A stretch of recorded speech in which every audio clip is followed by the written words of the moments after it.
क्या साइंटिस्ट ने सोल यानी आत्मा के होने का सबूत ढूंढ निकाला है? साइंटिस्ट ने शरीर से निकलती एक बहुत ही वियर्ड चीज, एक ऑरा की तरह दिखने वाली चीज को अपने इंस्ट्रूमेंट्स में कैप्चर कर लिया है। इंटरनेट पर भी आपने देखा होगा, कई रिपोर्ट्स ऐसा क्लेम कर रहे हैं। वेल, आप बिलीव नहीं करोगे साइंटिस्ट ने क्या देखा। इस इमेज को जरा ध्यान से देखना। यह है एक आदमी की अलग अलग समय पर ली गई तस्वीरें। इसमें ये जो ब्लू हिस्सा है वो नॉर्मल है, मगर जो ग्रीन, येलो और रेड एरियाज है वो शरीर का हिस्सा एक स्पेशल किस्म की लाइट को रिलीज कर रहा है। एंड नो, ये इंफ्रारेड कैमरा के इमेजेस बिल्कुल नहीं है जो बॉडी हीट को कैप्चर करते हैं। इंफ्रारेड इमेज भी आपको दिखा देता हूं, कुछ ऐसा दिखता है। बॉडी हीट सबसे ज्यादा मिड सेक्शन में होती है और इसीलिए ये एरियाज यहां पर लाइट अप हो रहे हैं, मगर एक्सपेरिमेंट में खींचे गए फोटोज में मिड सेक्शन तो जरा सा भी लाइट अप नहीं हो रहा है। देखना कैसे चेहरे के सेंटर में यही लाइट के पार्टिकल सबसे ज्यादा नजर आ रहे हैं, मगर वहीं पर एक मरे हुए इंसान का इमेज कुछ ऐसा दिखता है, एकदम नीला और बेजान। यह है एक और एग्जाम्पल। यह एक जिंदा चूहा और यह है एक मरा हुआ चूहा। सो ये चमकती हुई चीज आखिर है क्या, जो एक जिंदा जीव में दिखाई देती है बट वहीं पर उसके मरने के बाद अचानक से गायब हो जाती है, और जो बॉडी हीट भी नहीं है? वेल, यही एग्जैक्ट सवाल साल 2009 में टोहोकू यूनिवर्सिटी के एक ब्रिलियंट जापानीज साइंटिस्ट मसाकी कोबायाशी को भी आया था, जिसका जवाब ढूंढने के लिए ही उन्होंने इस ह्यूमन लाइट वाले एक्सपेरिमेंट को परफॉर्म किया था। और मसाकी को कोई आइडिया नहीं था कि जो खोज वो करने वाले थे वो एक ऐसी क्रांति लाएगा जो हमारे दुनिया देखने के नजरिए को ही हमेशा के लिए बदल के रख देगा। वेल, इसी दौरान कईयों का ऐसा मानना था, इंक्लूडिंग मैनी साइंटिस्ट, कि इससे साफ सबूत सोल या फिर कॉन्शियसनेस के होने का हमें मिल ही नहीं सकता, और इसे बकायदा उन्होंने एक्सपेरिमेंट्स द्वारा परफॉर्म करके भी बताया। मगर मसाकी फिर भी इससे पूरी तरीके से कन्विंस नहीं थे। आखिर मसाकी इस अननोन लाइट सोर्स के बारे में ऐसा क्या जानते थे?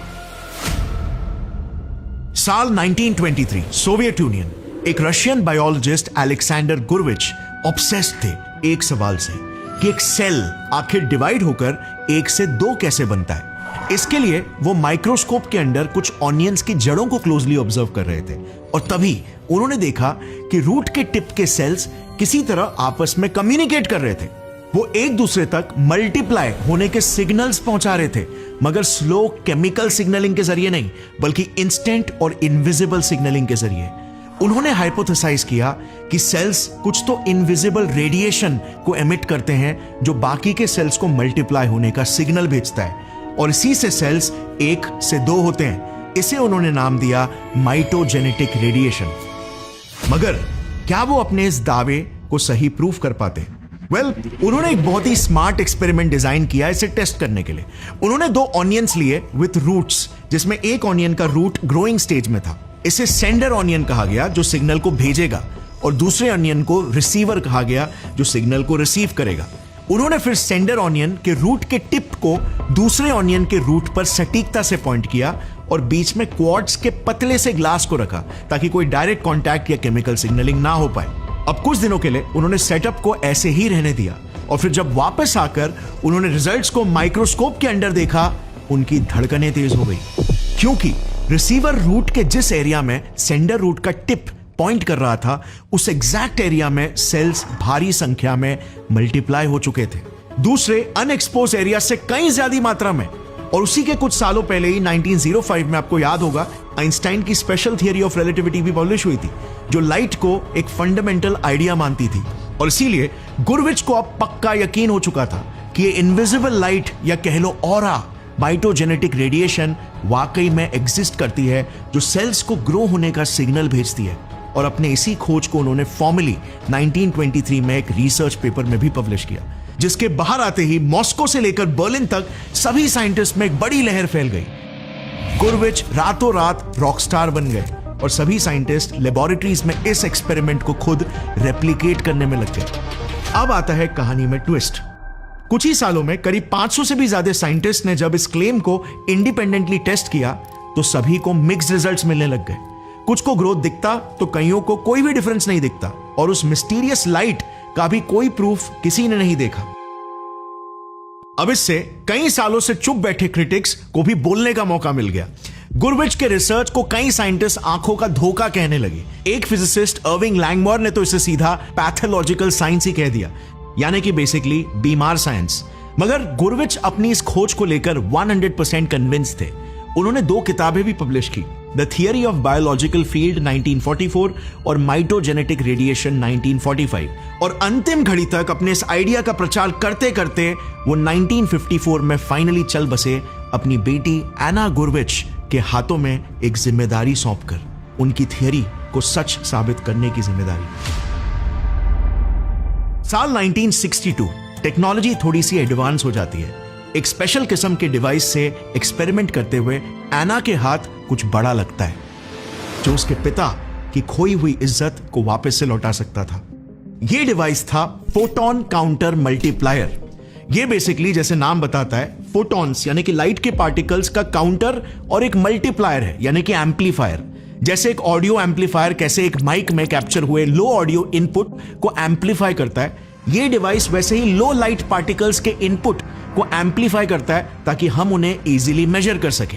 एना ने इस डिवाइस को प्लांट सेल्स के आगे एक अंधेरे से बक्से में कुछ समय के लिए रखा और कुछ ही समय में एकदम पिच डार्कनेस होने के बावजूद भी यह डिटेक्टर लाइट के पार्टिकल्स को डिटेक्ट करने लगा। एंड वो एग्जैक्टली जैसे अलेक्जेंडर गुरविच ने कहा था कि ये सेल्स यानी कि कोशिकाएं वाकई में लाइट प्रोड्यूस करते हैं, जो बस हमें अपनी आंखों से नहीं दिखाई देते हैं, क्योंकि ये 200 से 300 नैनोमीटर्स के अल्ट्रावायलेट स्पेक्ट्रम में होते हैं। Let me explain. ये देखो, ये है लाइट के पार्टिकल्स, फोटॉन्स। अब फिजिक्स में ये फोटॉन्स एक वेव की तरह ट्रैवल करते हैं और इसीलिए हम लाइट को एक इलेक्ट्रोमैग्नेटिक वेव भी कहते हैं।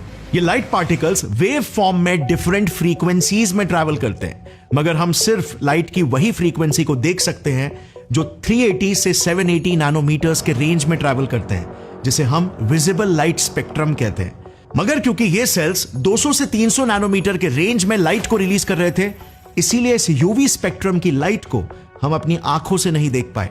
प्लस लाइट के पार्टिकल्स की संख्या भी डिटेक्टर ने बताया यहां पर एक्सट्रीमली कम रिलीज हो रही थी, बस 1 से 1000 फोटॉन्स पर सेंटीमीटर स्क्वायर पर सेकेंड, जबकि एक टिपिकल 60 वॉट के बल्ब का फोटोन एमिशन इतना होता है 1 Quintillion photons per centimetre square पर सेकेंड।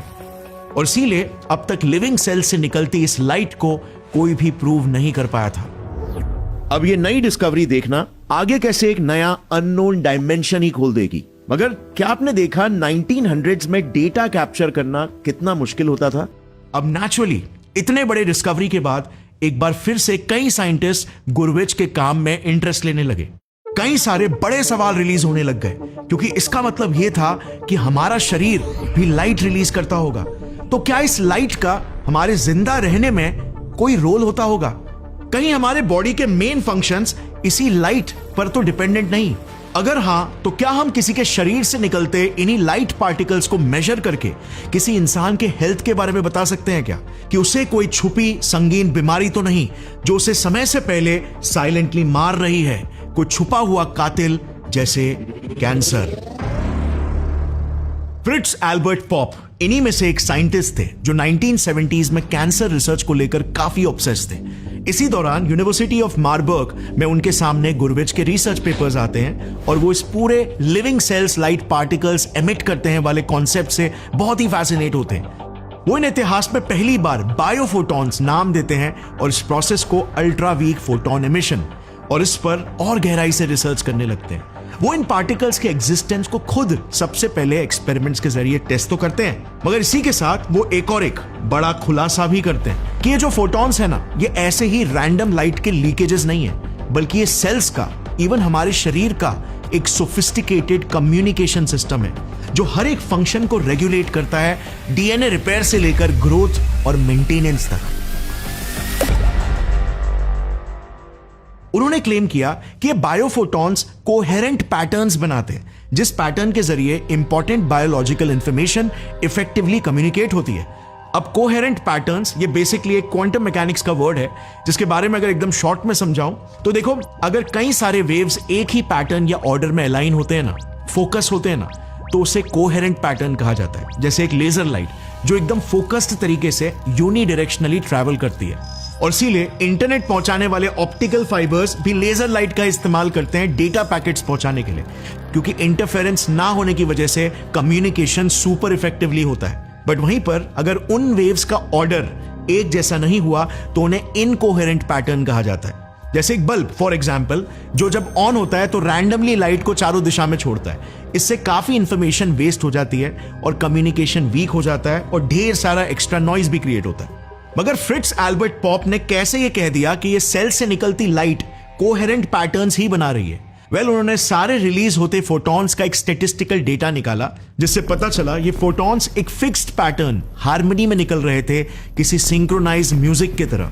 इसी के चलते उन्होंने एक ग्रैंड थियरी को प्रपोज किया कि ये बायोफोटॉन्स एक सेल्यूलर रेडियो की तरह है, जो सेल का डीएनए रिलीज करता है और जो ग्रोथ, रिपेयर और इवन इम्यून रिस्पॉन्सेस के सिग्नल्स को पूरे शरीर में फैलाता है, जिन सिग्नल्स के प्रॉपर कम्युनिकेशन के ही जरिए एक शरीर प्रॉपर तरीके से काम कर पाता है। अगर इन सिग्नल्स में थोड़ा सा भी ग्लिच आ गया तो शरीर बीमार हो जाता है। जैसे उन्होंने दावा किया कि कैंसर सेल्स में इन्हीं लाइट पार्टिकल्स का कोहेरेंट पैटर्न डिस्टर्ब हो जाता है, यानी कि इन थियरी किसी के बॉडी में कैंसर छुपा है या नहीं, ये उनके सेल्स से निकलती रोशनी को स्टडी करके पता लगाया जा सकता है।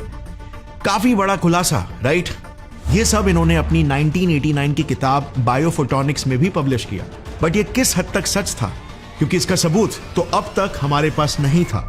मगर फ्रिट्ज एल्बर्ट पॉप एक बहुत ही कैरिस्मेटिक और इंस्पिरेशनल साइंटिस्ट थे, जिन्होंने अपने इस बड़े आइडिया को फैलाने में कोई कसर नहीं छोड़ी। वो कॉन्फ्रेंसेस में स्पीचेस देते, किताबें लिखते, बायोफोटॉन्स को इवन क्वांटम मैकेनिक्स के साथ लिंक करते, जिससे उनके इस आइडिया का दुनिया भर में बहुत प्रचार हुआ। और जर्मनी में international institute of biophysics establish करने के बाद तो Fritz Albert Popp father of biophotonics ही बन चुके थे। मगर पॉप के इन्हीं आइडियाज के फेमस होते ही मानो पूरी साइंटिफिक कम्युनिटी दो गुटों में बट चुकी थी। पहला गुट था द बिलीवर्स का, जो पॉप के इन्हीं आइडियाज से इंस्पायर होकर इस पर और रिसर्च करने लगे, और दूसरा गुट बन गया द डिसबिलीवर्स का, जो इनसे बिल्कुल भी सहमत नहीं थे। उनका मानना था कि ये वीक बायोफोटॉन्स का कोई तो और ही एक्सप्लेनेशन होगा। Now let me ask you friends, अगर आप वहां पर होते तो आप किस गुट को चुनते और कौन एक्चुअली में सही था? आगे आप देखोगे कैसे पॉप के डिस्कवरीज ने साइंस और स्पिरिचुअलिटी के लाइन को ही कई दशकों तक के लिए ब्लर करके रख दिया। साइंटिस्ट तक समझ नहीं पा रहे थे कि क्या साइंस है और क्या स्पिरिचुअलिटी या मेटाफिजिक्स। इसका असर कुछ ऐसा पड़ा, इवन आज तक कई कॉमन लोग साइंस और स्पिरिचुअलिटी में डिफरेंस ही नहीं समझ पाते, साइंटिफिक प्रूफ्स और स्पिरिचुअल क्लेम्स / स्पेक्यूलेशंस में अंतर ही नहीं समझ पाते, और विश्वास और अंधविश्वास में फर्क नहीं पहचान पाते। Some people's auras are more weaker than others, and some people's auras are more, you gravitate towards them more, and that's the difference between a star and a non-star, to be frank. It's an energy, and that aura particularly, it grabs people's eyes, and not all people's nazar eyes is good. But ये video आज ये भी clear कर देगा पूरे historical और scientific context के साथ।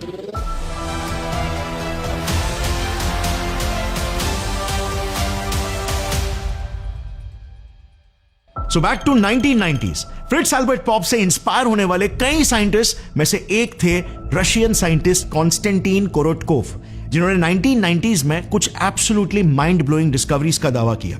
जिनमें से एक थी ये डिस्कवरी कि एक इंसान की मौत के बाद उसकी बॉडी 24 से 48 आवर्स तक धीरे धीरे करके कॉन्शियसनेस को एक ऑरा के रूप में छोड़ती है। 1990s में कॉन्स्टेंटीन ने एक ऐसा डिवाइस बनाया जिससे वो सिर्फ एक इंसान की ऑरा, जिसे वो बायोफील्ड कहते थे, को मेजर करके पता लगा सकते थे कि पेशेंट का एनर्जी स्टेट क्या है, उसे कोई फिजिकल या मानसिक पेन या बीमारी तो नहीं। इस डिवाइस का नाम था गैस डिस्चार्ज विजुअलाइजेशन, GDV, और कॉन्स्टेंटीन का यह मानना था कि यह ऑरा कॉन्शियसनेस का ही एक सबूत है, जो सिर्फ एक इंसान के फिजिकल और मेंटल हेल्थ पर ही नहीं बल्कि स्पिरिचुअल हेल्थ पर भी डिपेंडेंट है। 1998 में उन्होंने एक किताब भी लिखी जिसका नाम था लाइट आफ्टर लाइफ, जिसमें उन्होंने कई कंट्रोवर्शियल क्लेम्स किए। जैसे उन्होंने लिखा कि इंसान के मरने के बाद उसकी बॉडी धीरे धीरे करके अपने ऑरा यानी कॉन्शियसनेस को अपने आसपास के एरियाज और ऑब्जेक्ट्स में रिलीज करती है, जैसे मानो शरीर से आत्मा निकल रही हो। उनके हिसाब से इसे GDV डिवाइस से मेजर भी किया जा सकता है, क्योंकि आसपास के ऑब्जेक्ट्स के एनर्जी लेवल्स चेंज होने लगेंगे। इवन एक इंसान कैसे मरा उस पर भी डिपेंड करता है कि वो कैसी ऑरा छोड़ेगा। अगर वो अननेचुरल या वायलेंट तरीके से मरा हो तो उसके शरीर से निकलने वाले ऑरा की लाइट भी एकदम इंटेंस, इररेगुलर और प्रोलॉन्ग्ड होगी, जो अनरिजॉल्व्ड इमोशंस को रिफ्लेक्ट करेगी। और अगर पीसफुल तरीके से नेचुरल डेथ हुई हो तो स्टेडी एंड स्मूथ तरीके से रिलीज होगी। बेसिकली कॉन्स्टेंटीन ने अपने काम से साइंस और स्पिरिचुअलिटी को जोड़ने की कोशिश की, जो कि अच्छी कोशिश थी, बट अनफॉर्चुनेटली जितनी पॉपुलैरिटी इनके बुक को मिली उतना इनके काम ने साइंटिफिक कम्युनिटी में क्रेडिबिलिटी हासिल नहीं की, क्योंकि कॉन्स्टेंटीन के एक्सपेरिमेंट्स बहुत ही छोटे सैंपल साइजेस में किए गए थे और कोई भी एक्सपेरिमेंट पीयर रिव्यूड नहीं था, यानी कि मल्टीपल दूसरे साइंटिस्ट द्वारा टेस्टेड और वेरीफाइड नहीं था। मतलब अच्छा चांस था कि शायद कॉन्स्टेंटीन रिजल्ट्स को मिस इंटरप्रेट कर रहे थे, यानी अलग तरीके से देख रहे थे। आगे बताऊंगा इनके साथ एग्जैक्टली क्या हुआ था। मगर 1990s में ही एक साइंटिस्ट थे जापान से, मसारू इमोटो, जो आज भी एक्सट्रीमली पॉपुलर है और जिन्होंने तो एक कदम और आगे जाकर इसी लाइट के कॉन्शियसनेस या एनर्जी फील्ड होने वाले आइडिया को यूनिवर्सल बता दिया। यानी कि सिर्फ इंसानों में ही नहीं बल्कि कॉन्शियसनेस एक फील्ड की तरह होती है जो पूरे यूनिवर्स में है, इंक्लूडिंग वाटर, यानी कि पानी में भी। यस, पानी में कॉन्शियसनेस। कई लोग तो इस आइडिया को पानी पीकर भी नहीं निकल पाएंगे, बट इमोटो ने पानी से बात करते हुए कुछ माइंड ब्लोइंग एक्सपेरिमेंट्स परफॉर्म करके दिखाए, इसे प्रूफ करने के लिए, जो कि वर्ल्ड फेमस भी हुए। उन्होंने 2 कंटेनर्स में डिस्टिल्ड यानी कि प्योर पानी लिया। एक कंटेनर को उन्होंने पॉजिटिव मैसेजेस से एक्सपोज किया और दूसरे को नेगेटिव मैसेजेस से। जैसे उन्होंने एक कंटेनर के बाहर कुछ पॉजिटिव वर्ड्स को चिपकाए इनवर्ड फेसिंग एंगल में, वर्ड्स जैसे कि लव, ग्रैटिट्यूड, पीस, हार्मनी। तो वहीं पर दूसरे कंटेनर में उन्होंने नेगेटिव वर्ड्स को चिपकाए जैसे हेट, इविल, स्टूपिड और डिसगस्ट। अब पॉजिटिव कंटेनर के सामने उनके स्टाफ पॉजिटिव वर्ड्स को वर्बली भी बार बार दोहरा रहे थे, तो नेगेटिव कंटेनर्स के सामने नेगेटिव वर्ड्स को दोहरा रहे थे। और फिर फाइनली उन्होंने उन दोनों कंटेनर्स में से छोटे 0.5 ml के सैंपल्स लिए, उन्हें एक प्लेट में डाला और उसे -20 डिग्री सेल्सियस में फ्रीज करने के लिए रख दिया। उन्होंने पाया कि पॉजिटिव कंटेनर्स के सैंपल्स के आई स्ट्रक्चर्स या स्नोफ्लेक्स ज्यादा हेल्दी और स्ट्रक्चर्ड और सिमेट्रिकल थे, मगर वहीं पर नेगेटिव मैसेज को एक्सपोज्ड वाटर के आइस का स्ट्रक्चर बहुत ही एसिमेट्रिकल, अनहेल्दी और इररेगुलर सा था। इसे उन्होंने कई बार टेस्ट किया अलग अलग मैसेजेस के साथ। इवन उन्होंने सिटीज के टैप वाटर और नेचुरल माउंटेन वाटर में भी फर्क निकाला और कहा सिटीज के टैप वाटर में बहुत ज्यादा नेगेटिव एनर्जी होती है और नेचुरल वाटर में positive energy. When water travels in the city, it collects negative information from the people and pollution. What concerns me is that water from any big city tends not to form beautiful crystals. इमोटो ने साल 2003 में अपनी किताब भी publish की, the hidden messages in water, जो New York times best seller बन गई। इवन आज भी इस किताब के अमेज़न पर 4.7 स्टार्स की रेटिंग है। सो क्या ये वाकई में सच था?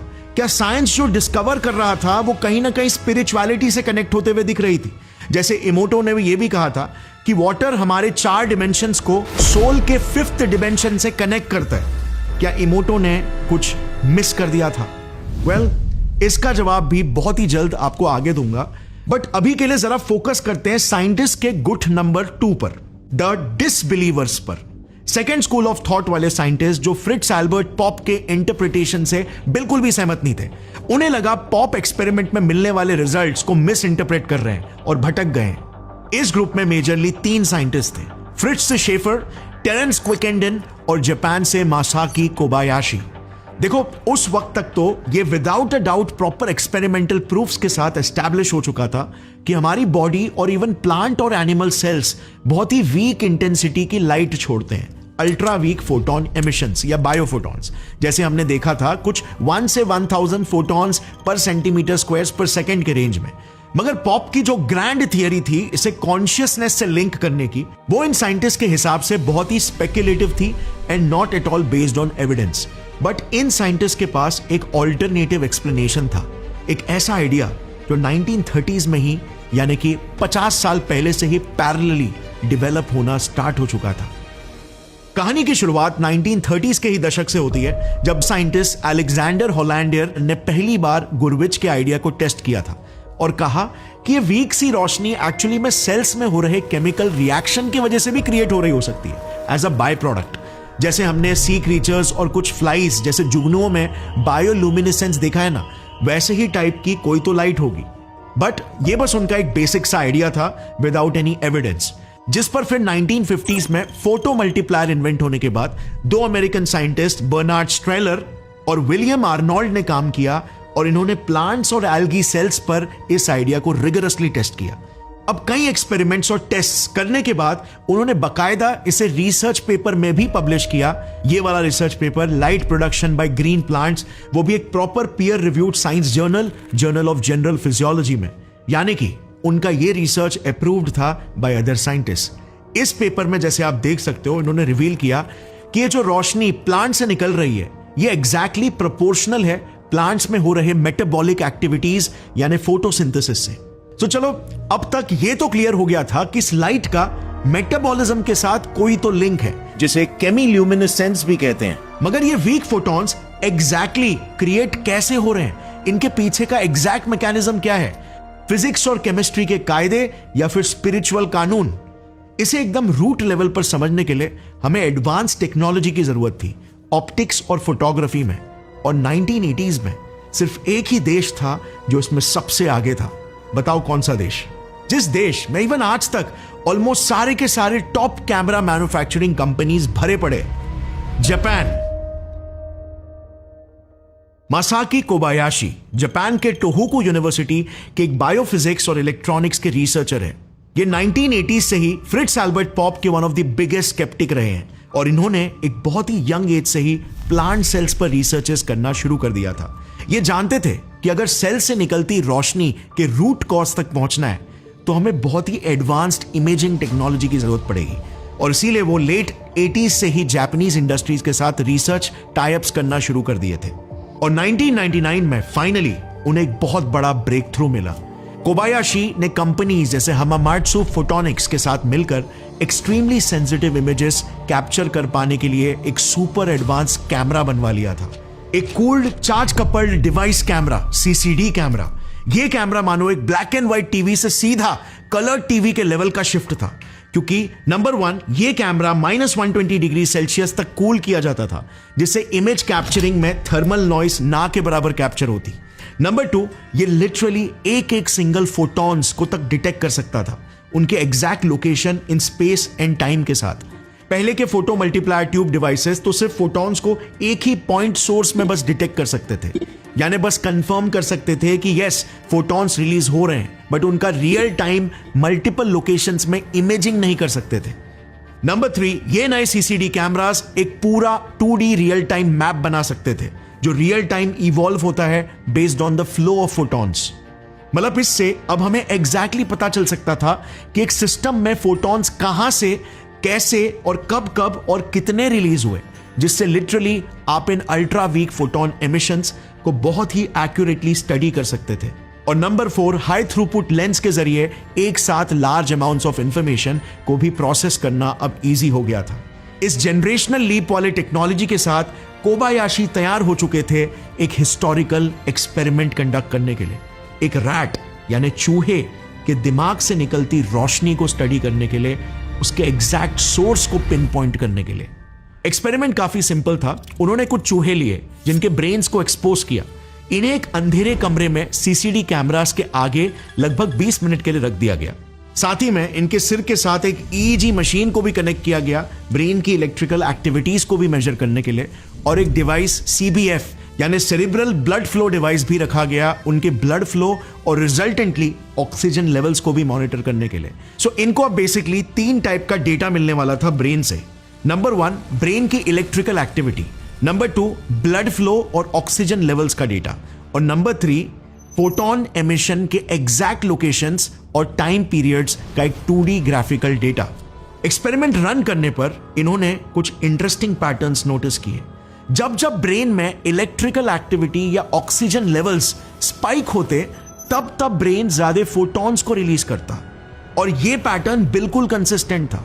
अब इलेक्ट्रिकल एक्टिविटी और ऑक्सीजन कंजम्पशन के इंक्रीज होने का मतलब तो साफ था कि सेल्स में न्यूरोनल एक्टिविटी हो रही है, जिसे सपोर्ट करने के लिए मेटाबॉलिज्म यानी कि एनर्जी प्रोडक्शन हो रहा है। और जब जब मेटाबॉलिज्म होता है तब तब क्या ज्यादा जनरेट होता है as a by product? Well, एक तरफ नॉर्मल प्लेन वाटर और दूसरी तरफ ROS यानी रिएक्टिव ऑक्सीजन स्पीशीज। अब वाटर तो क्लियरली फोटॉन्स एमिट नहीं कर रहा, सो ये ROS यानी कि रिएक्टिव ऑक्सीजन स्पीशीज कहीं ये तो छुपके से लाइट एमिट नहीं कर रहा। वेल, इस एक्सपेरिमेंट के डेटा से with proofs and evidence Kobayashi ने कुछ इंपॉर्टेंट डिस्कवरीज किए, जैसे नंबर 1 कि एक चूहे का दिमाग स्ट्रेस की वजह से लिटरली ग्लो करता है। यस, ये लाइट पार्टिकल्स फोटॉन्स एक एनिमल सेल में सेल मेटाबॉलिज्म के वजह से क्रिएट हो रहा है। नंबर 2, इस मेटाबॉलिक स्ट्रेस से ROS जो मेटाबॉलिज्म का ही एक बाय प्रोडक्ट है के लेवल्स भी इंक्रीज होते हैं। और नंबर 3 सबसे इंपॉर्टेंट, जैसे जैसे ROS इंक्रीज होता है वैसे वैसे फोटॉन्स भी इंक्रीज होते हैं। सो कहीं यही ROS ही तो फोटॉन्स के लिए रिस्पॉन्सिबल तो नहीं? क्या ROS ही वो छुपा हुआ चोर है जिसे हम आत्मा या कॉन्शियसनेस का सबूत समझ रहे थे? वेल, कोबायाशी इतनी दूर आकर यहीं पर नहीं रुकने वाले थे। अभी तो एक बहुत बड़ी डिस्कवरी और एक बहुत बड़ी क्रांति लाना बाकी था, क्योंकि अगर यह खोज सही थी तो इससे लिटरली कैंसर जैसी जानलेवा बीमारियों को समय से पहले ही रोका जा सकेगा। 2007 में कोबायाशी ने ROS और इस अल्ट्रा वीक फोटोन एमिशन का कॉजल लिंक कंफर्म करने के लिए एक और एक स्मार्ट एक्सपेरिमेंट कंडक्ट किया। इस साइंटिस्ट का बस एक के बाद एक ब्रिलियंस देखना। इन्होंने 2 काउपी प्लांट्स लिए और उन पर जानबूझकर एक स्पेशल किस्म का वायरस क्यूकम्बर मोसैक वायरस छिड़का। ये इसीलिए क्योंकि उन्हें उस प्लांट में एक एलर्जिक रिस्पॉन्स ट्रिगर करना था। अब एलर्जी में होता क्या है? आसान भाषा में बेसिकली और स्ट्रेस क्रिएट होता है। So more stress is equal to more ROS।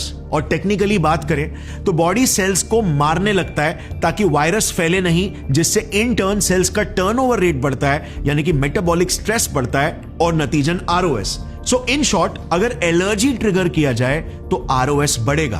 अब अगर ROS ही वो छुपा रुस्तम है तो इसके बढ़ने के साथ फोटॉन्स रिलीज भी बढ़ने लगेगा।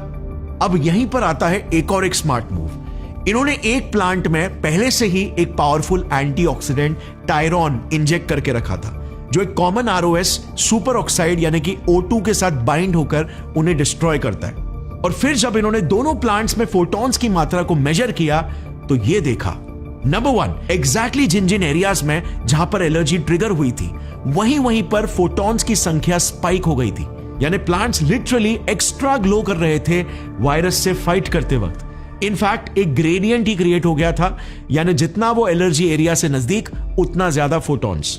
नंबर 2, एंटीऑक्सीडेंट टायरॉन ने इन फोटॉन्स की इंटेंसिटी को 50 से 80% तक कम कर दिया था, विच क्लियरली मेंट कि ROS ही इन फोटॉन्स का मेन कॉज था, क्योंकि एंटीऑक्सीडेंट्स तो ROS को ही तो कम करते हैं। इन्होंने फाइनली प्रूफ कर दिया था कि ROS ही वो एक्चुअल रीजन है जिस वजह से हम ग्लो करते हैं। हम कितने आगे आ चुके थे इन बायोफोटॉन्स की रिसर्च में। स्पिरिचुअलिटी और स्पेकुलेशंस की दुनिया से वापस प्रैक्टिकल, लॉजिकल और हार्डकोर एविडेंस बेस्ड साइंस के डोमेन में। अब हाँ, इसका मतलब यह था कि हम इनसे सोल या कॉन्शियसनेस को तो डिटेक्ट नहीं कर सकते, बट कैंसर्स जैसी जानलेवा बीमारियां को 100% डिटेक्ट कर सकते हैं। 1995 में कोबायाशी ने चूहों पर किए एक्सपेरिमेंट्स में यह तो प्रूव कर लिया था कि कैंसर सेल्स नॉर्मल सेल्स के मुकाबले 1.51 से 4.73 टाइम्स ज्यादा ग्लो करते हैं। यानी कि एक तरह से ये कैंसर सेल्स लिटरली रोशनी के जरिए मदद की चीखें लगा रहे। बट ये एक्सपेरिमेंट्स चूहों पर किया गया था और साल 2004 में इन्होंने इंसानों में भी एडवांस्ड कैंसर सेल्स इमेजिंग के जरिए यह प्रूफ कर दिया कि cancer cells indeed normal cell से कहीं ज्यादा फोटॉन्स एमिट करते हैं, क्योंकि वो तेजी से अनकंट्रोलेबली फैलते हैं। इसका मतलब साफ था कि कैंसर का सबसे पहला ट्यूमर क्रिएट होने से भी पहले उसे एकदम बहुत ही अर्ली स्टेज में डिटेक्ट किया जा सकता है। आज हम कैंसर्स को सिर्फ ट्यूमर्स होने के बाद ही डिटेक्ट कर पाते हैं बायोप्सीज और MRI स्कैन्स के जरिए। But just imagine, tumours create होने से ही पहले सेल्स की एक्टिविटी में एबनॉर्मेलिटी को पहले ही पहचान लिया जाए तो कितनी जानें बच सकती है, क्योंकि कैंसर रिकवरी में समय का तो सबसे बड़ा महत्व होता है। 2009 में कोबायाशी ने यह प्रूव किया कि हमारे शरीर का ग्लो हमारे बॉडी क्लॉक यानी सर्केडियन रिदम से एग्जैक्टली मैच करता है। दिन में जब मेटाबॉलिज्म हाई रहता है तो हम लिटरली ज्यादा ग्लो करते हैं और रात में रेस्ट के समय हम कम ग्लो करते हैं। 2019 में तो इन्होंने एक बहुत ही ब्यूटीफुल चीज दिखाई, नेचर का मिरेकल। एक कैटरपिलर से बटरफ्लाई बनने के एवोल्यूशन के दौरान बॉडी का ग्लो कैसे चेंज होता है। अगर आपने अपने बचपन में पोकेमॉन देखा है तो उसमें कैसे जीव विकसित होने से पहले ग्लो होते हैं। वेल, रियल लाइफ में भी काइंड ऑफ यही होता है। मॉर्फोलॉजिकल ट्रांसफॉर्मेशन के समय बस सिर्फ ग्लो हमें आंखों से नहीं दिखाई देता है। और इसी साल इन्होंने ये भी प्रूव किया कि अगर आप धूप में बाहर ज्यादा घूमते हो तो आपकी स्किन पर ज्यादा यूवी एक्सपोजर पड़ने की वजह से आरओएस बढ़ेगा, जिससे बायोफोटॉन ज्यादा रिलीज होंगे। So basically UV induce skin damage को बायोफोटॉन से डिटेक्ट किया जा सकता है। ये इतना बड़ा एरिया है फ्रेंड्स कि इसमें मेडिकल एप्लीकेशन का कोई लिमिट ही नहीं है। शरीर में allergies, chronic inflammation, mutations, abnormalities को हम बस उनके ग्लो से ही समझ सकते हैं। और जैसे इस फील्ड में आर्टिफिशियल इंटेलिजेंस जुड़ जाएगा और डेटा लाइब्रेरीज बनेंगे, डॉक्टर्स सिर्फ पैटर्न्स के ही आधार पर फटाक से प्रॉब्लम को आइडेंटिफाई कर पाएंगे। Cancer research is increasingly powered by data. Now we have the tools to make a huge difference to human life. This invention has huge potential. But finally, इससे पहले मैं ये बताऊं कि कॉन्शियसनेस की थियरीज बनाने वाले साइंटिस्ट कहां पर गलत हो गए थे। आपके दिमाग में ये सवाल नहीं आया क्या कि आरओएस की वजह से एग्जैक्टली फोटॉन्स कैसे क्रिएट हो रहे हैं? इसका एग्जैक्ट मैकेनिज्म क्या है? वेल, कोबायाशी ने अपने 2014 के इस रिसर्च रिव्यू में इसे सजेस्ट किया। बेसिकली इस प्रोसेस को एकदम शॉर्ट और इजी लैंग्वेज में अगर एक्सप्लेन करूं तो देखो, आरओएस होता क्या है। हमारा सेल एनर्जी प्रोड्यूस करता है और आरओएस इसका एक वेस्ट प्रोडक्ट है। जैसे नाम बताता है, रिएक्टिव ऑक्सीजन स्पीशीज। ये ऑक्सीजन बेस्ड मॉलिक्यूल्स होते हैं जो बेसिकली एक्सट्रीमली रिएक्टिव होते हैं। रिएक्टिव क्यों? मोस्टली दो रीजंस की वजह से। नंबर 1, या तो इनमें अनस्टेबल इलेक्ट्रॉन्स होते हैं, यानी कि इनके लास्ट शेल में इलेक्ट्रॉन्स की कमी होती है, जिसे पूरा करने के लिए ये इधर उधर भटक रहे होते हैं। जैसे फॉर एग्जांपल सुपर ऑक्साइड या O2। समझ लो ये ऑक्सीजन मॉलिक्यूल्स एक सिंगल वर्जिन लड़के के जैसे होते हैं। या फिर नंबर 2, ये स्टेबल मॉलिक्यूल्स तो होते हैं मगर इनके आपस में बॉन्ड वीक होते हैं, जैसे हाइड्रोजन पेरोक्साइड H2O2। इसमें ऑक्सीजन का बॉन्ड वीक है और एक अनहैप्पी अरेंज्ड मैरिज में फंसे वाइफ की तरह ये रेडी है किसी और से इश्क लड़ाने के लिए, किसी और से बॉन्ड होने के लिए। अब क्या होता है, अगर ये नाजायज रिश्ता सेट हो जाए तो घर बर्बाद हो जाता है, राइट? एग्जैक्टली ऐसा ही होता है हमारे बॉडी में भी। इलेक्ट्रॉन्स के लिए डेस्परेट आरओएस हमारे सेल्स के डीएनए, प्रोटीन और लिपिड्स से इलेक्ट्रॉन्स छीनने की कोशिश करते हैं और उनके स्ट्रक्चर को कमजोर बना देते हैं। ऐसे समझो क्या होगा अगर एक बिल्डिंग के बेस से आप कॉन्स्टेंटली उसकी ईंटें निकालने लगो तो वो बिल्डिंग कोलैप्स कर जाएगी, राइट? एग्जैक्टली ऐसा ही होता है हमारे शरीर में भी।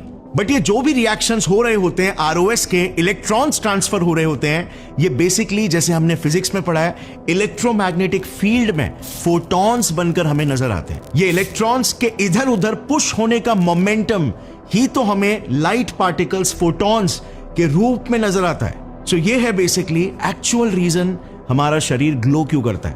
अब let me also clear this guys, और ये मैंने खुद भी जस्ट हाल ही में कुछ ही महीने पहले ही जाना था। ROS is not all bad.